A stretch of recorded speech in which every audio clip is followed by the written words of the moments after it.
Selamat pagi, selamat hari Minggu. Selamat pagi adik-adik sekalian. Ya, pagi ini kita akan bersama-sama memuji dan menyembah Tuhan serta mendengarkan firman Tuhan, merenungkannya bersama. Biasa dengan Ibu April, pagi ini dengan suaminya, Pak Yosep. Mari kita berdoa menyerahkan acara selanjutnya ke dalam tangan Tuhan. Allah Bapa di surga, terima kasih untuk kasih setiamu yang sudah mengampuni kami dari semua dosa. Dan juga Engkau yang sudah tersalib menggantikan kami, mengganti hukuman dosa kami. Kami bersyukur ya Tuhan untuk keselamatan yang Tuhan berikan. Hari ini kami mohon Roh-Mu yang kudus memimpin kami lagi ke dalam seluruh kebenaran Tuhan. Supaya kami bukan hanya mengerti, tapi kami juga memiliki firman-Mu, diubahkan oleh firman-Mu, kami hidup menyenangkan Tuhan dan semakin mengasihi Tuhan dan mengasihi sesama. Bapak, terima kasih. Kami berdoa, Roh-Mu sekali lagi memenuhi kami. Dalam nama Yesus kami berdoa. Amin. Ya, mari kita menyanyi, memuji Tuhan bersama-sama dari lagu berikut ini.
Adik-adik, mari kita membuka firman Tuhan yang kita ambil dari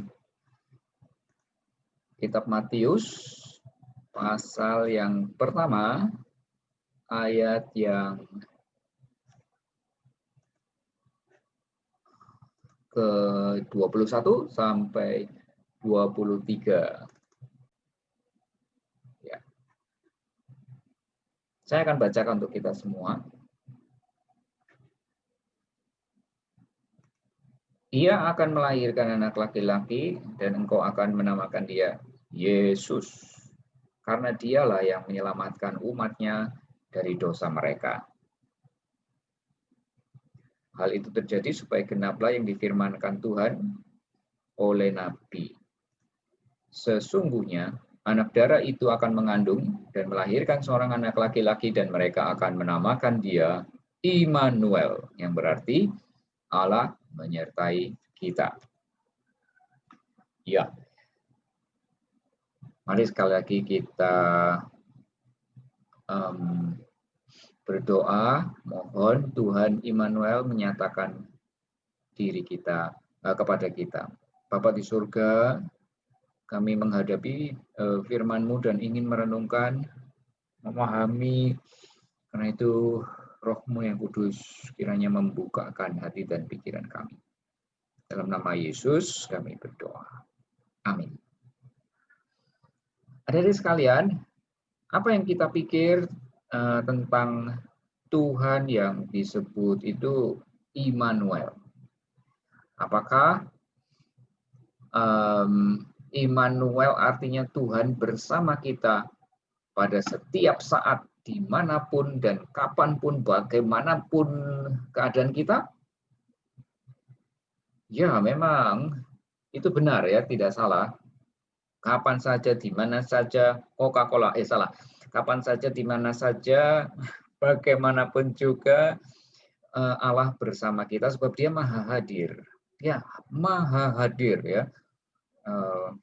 Omnipresent. Dia ada di mana-mana, tetapi yang menarik di dalam ayat ini dikatakan mereka akan menamakan Dia. Nah, siapa mereka? Atau dalam bahasa Inggris seperti kita nyanyikan tadi lagunya, ya akan dinamakan. Ya. Siapa yang menamakan? Immanuel. Nah, kalau kita lihat ayat 21 tadi, itulah orang-orang yang sudah diselamatkan, yang menamakan Dia Immanuel. Jadi Allah bersama kita itu tidak lepas dari sebutan, dan yang menyebut itu, merasakan itu adalah orang-orang yang diselamatkan. Ya. Yang sekali lagi saya ingin mengatakan bahwa orang-orang yang diselamatkanlah hanya mereka itu yang bisa mengatakan dan merasakan dengan sungguh bahwa Tuhan menyertai mereka. Diselamatkan dari apa? Diselamatkan dari dosa. Ya. Saudara, kalau Yesus itu artinya menyelamatkan ya, penyelamat dalam arti bahwa di sini dijelaskan dari dosa mereka, dibebaskan dari dosa, dilepaskan, dipisahkan dari dosa dan hukumannya tentunya. Nah, maka kita bisa mengatakan Immanuel hanya jika kalau kita bebas dari dosa.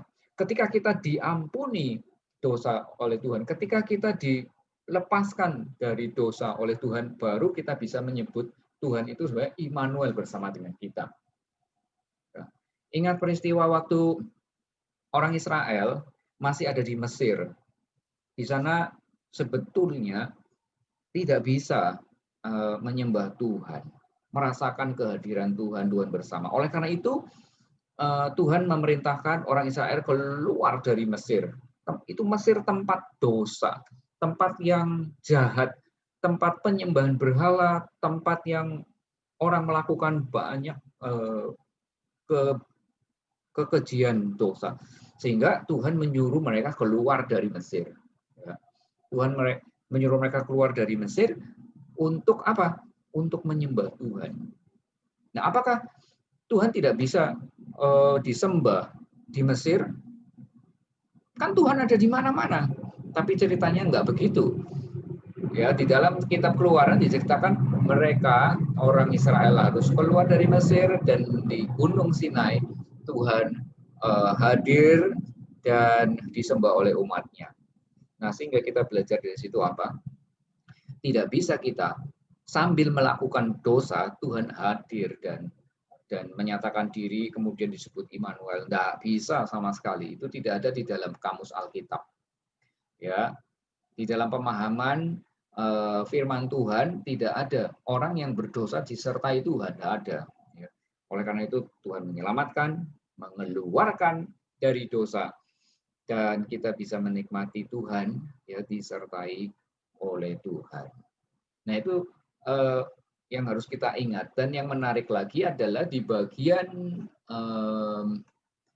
terakhir kitab Matius itu dituliskan mengenai konsep yang sama, penyertaan Tuhan diulang lagi. Jadi Matius menulis di awal Immanuel, Allah menyertai kita. Di akhir suratnya Matius juga menulis, aku menyertai kamu. Bukan sama-sama menyertai kamu senantiasa sampai kepada akhir zaman.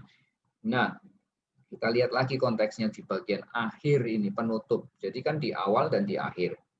Di awal Immanuel, di akhir Tuhan menyertai. Tuhan menyertai itu dalam konteks apa? Dalam konteks waktu Tuhan memberi perintah, ya. Perintah ini disebut amanat agung. Perintah agung, perintah yang besar, yang penting, ya, untuk murid-muridnya, ya, bahwa mereka harus pergi menjadikan semua bangsa muridku, menjadi saksi, ya, membaptis mereka, ya, mengajar mereka, dan mereka disuruh pergi memberitakan Injil. Nah, di dalam pergi memberitakan Injil itu, di dalam pergi menaati perintah Tuhan, menjadi saksi untuk segala bangsa, disitulah akan ada penyertaan Tuhan. Nah, jadi sekali lagi, penyertaan Tuhan itu ada ketika kita pergi, kita melangkah di dalam ketaatan, melakukan perintah Tuhan, bukan ketika kita diam-diam. Ya, jadi kita diam, kita di rumah, wah ayam tentram, ya itu bahasa Jawa. Kita merasa damai sejahtera tinggal di rumah ini, Tuhan menyertai kita ada di dalam rumah ini. Memang itu betul, tapi itu hanya sebagian betul. Nah, yang betul adalah ketika kita di dalam konteksnya itu, kalau Tuhan mau menyertai kita, justru keadaannya mungkin akan susah, akan dalam perjuangan, sebab kita memberitakan, sebab kita pergi melakukan kehendak Tuhan. Nah, untuk kita adik-adik, kita harus selalu pikir begitu, ya. Maksud saya, jangan kita pikir hanya, oh ya Tuhan ada di rumah. Waktu saya diam-diam memang betul, ya, itu perlindungan Tuhan. Tapi kita juga harus makin dewasa memahami bahwa kita pun melangkah mengikuti perintah Tuhan, gitu. Waktu kita pergi sekolah, itu kita yakin bahwa Tuhan menghendaki kita sekolah. Meskipun sekolah di rumah, ya, mungkin masih Zoom.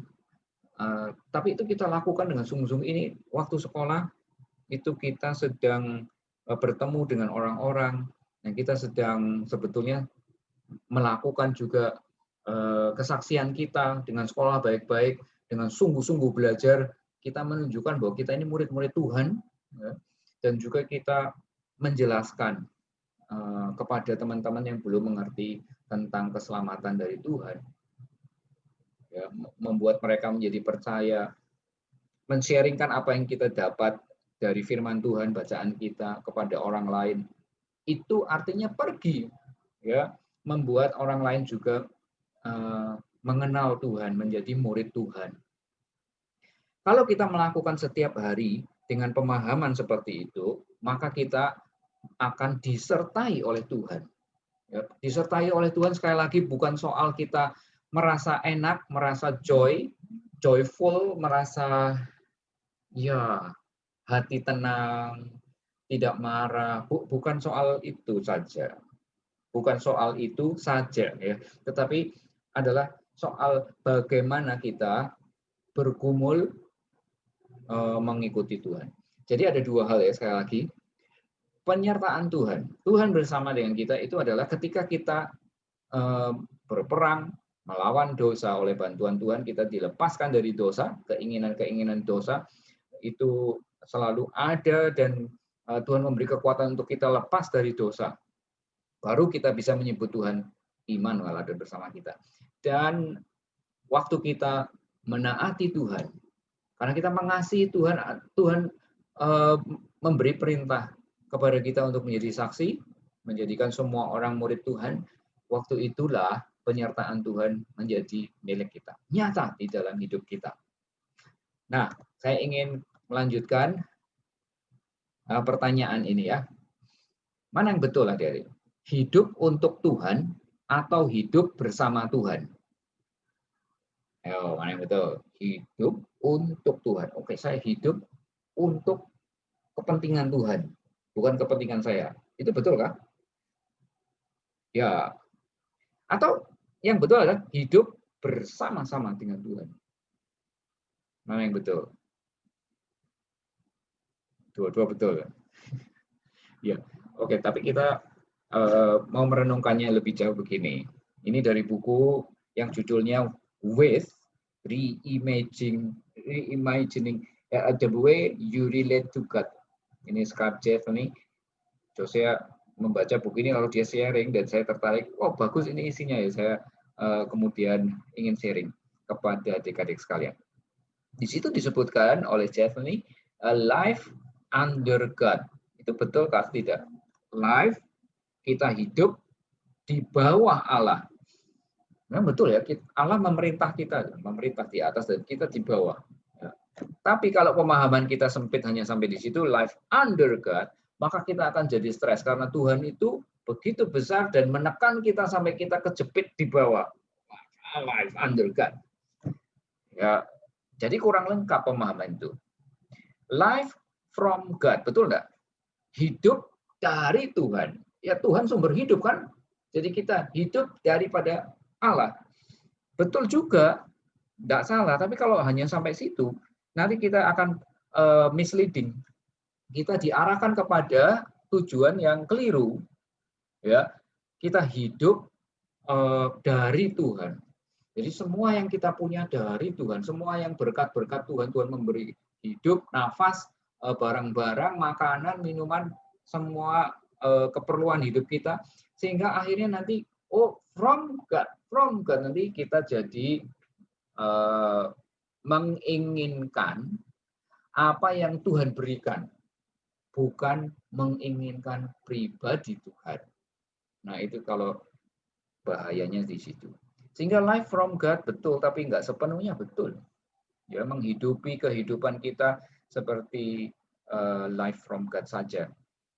Nah, ada lagi life for God. Nah, hidup untuk Tuhan, gitu kan? Hidup untuk Tuhan juga betul. Nah, kita sudah diselamatkan oleh Tuhan, maka kita hidup untuk kepentingan Tuhan. Nah, itu tidak salah juga. Tapi kalau hanya itu pemahaman kita, itu keliru. Kalau hanya hidup untuk Tuhan, artinya tidak lengkap. Hidup saya untuk Tuhan, saya harus berkorban untuk Tuhan, saya harus memberi untuk Tuhan, mengasihi orang lain untuk Tuhan, itu tidak salah. Tetapi kalau itu terus menuntut kehidupan kita, itu kita akan satu saat cepat atau lambat, kita akan flat, ya, akan kekurangan, akan menjadi lesu, akan tidak ada gairah hidup.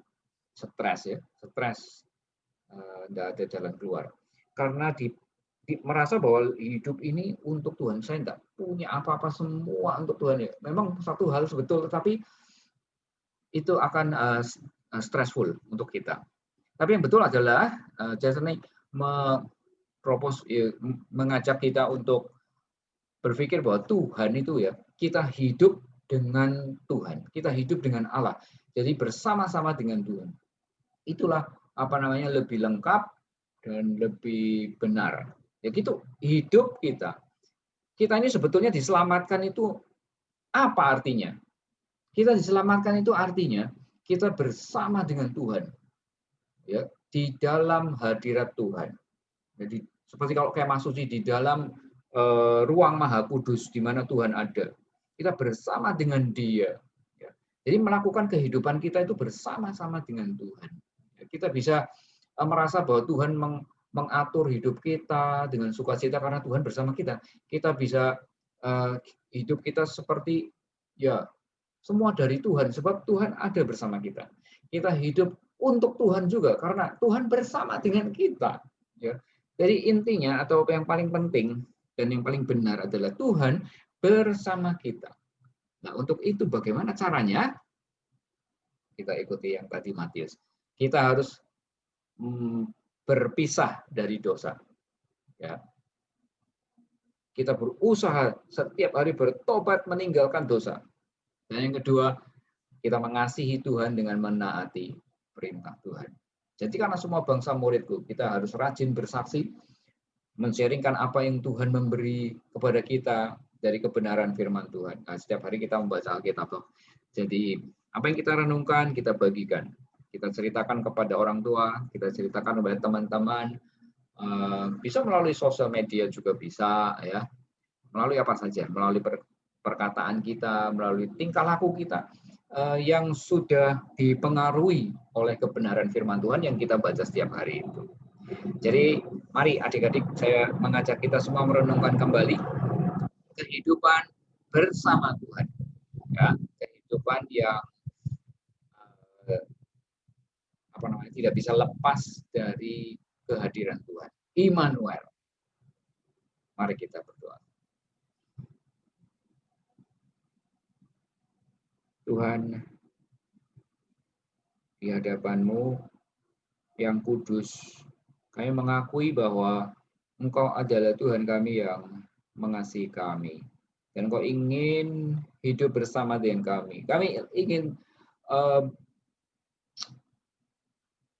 mengikuti Engkau dan bersama Engkau Tuhan, tapi kenyataannya kami sering kali justru menjauhkan diri kami daripada Tuhan. Kami ingin melakukan apa saja yang kami inginkan, kami berdosa kepada Tuhan. Kami kurang merindukan Tuhan. Ampuni kami. Tuhan, tolong kami untuk kami terus memikirkan dan merenungkan apa artinya Tuhan bersama kami ya Tuhan.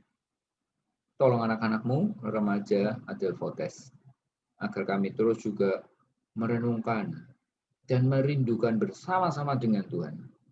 Tuhan, lepaskanlah kami dari dosa setiap hari, setiap saat pun, supaya kami bercerai dari dosa. Mengapa Tuhan? Karena kami ingin ya Tuhan untuk melakukan perintah-Mu, untuk menunjukkan bahwa kami sungguh mengasihi Tuhan. Tolong kami Tuhan yang masih muda, supaya sejak muda kami selalu rindu untuk membagikan kebenaran Tuhan. Injil sukacita, kabar gembira dari Tuhan untuk semua orang, agar kami juga membagikan, menjadikan semua orang murid Tuhan.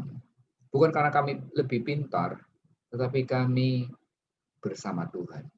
Karena itu hidup kami ingin dibagikan kepada orang lain, agar orang lain menjadi murid Tuhan seperti kami. Terima kasih Tuhan untuk kesempatan hari ini merenungkan bersama firman Tuhan lagi dari Injil Matius. Kami berdoa dalam nama Yesus, Juru Selamat kami yang tunggal. Amin. Ya. Sampai di sini dulu teman-teman, kiranya Tuhan menyertai kita karena Tuhan mengasihi kita dan sudah menjadi tebusan bagi kita semua. Selamat hari Minggu. Ya.